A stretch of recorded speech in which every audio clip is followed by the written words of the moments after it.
Ahora vamos a temas de salud. Médicos han considerado que la ignorancia es una de las causas que han propiciado los brotes de sarampión en varias partes del mundo. Por fortuna, en México no existe alarma, pero sí alerta. Veamos.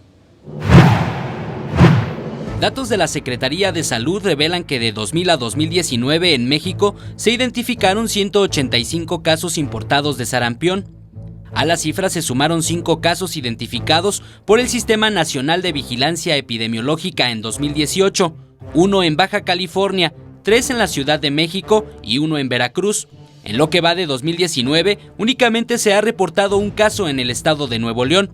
Pese a que en México es poco probable que haya un brote de sarampión, especialistas destacan la importancia de vacunarse. Absolutamente importante, y no nada más contra el sarampión, contra todas las enfermedades previsibles. En los últimos años, la tendencia a no vacunarse es alta, sobre todo en países del norte de Europa y Estados Unidos. Y en México, poco a poco la idea comienza a extenderse.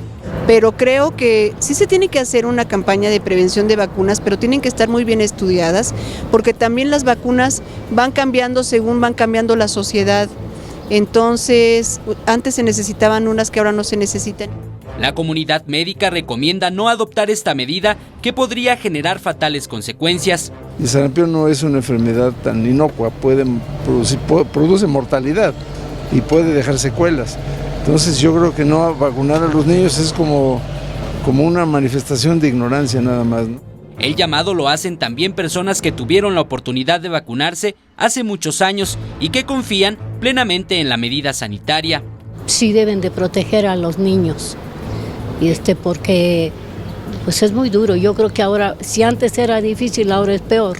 Es importante que todos los niños del mundo se vacunen. ¿Para que no contaminemos a otros países? Eric Pinto, 21 Noticias.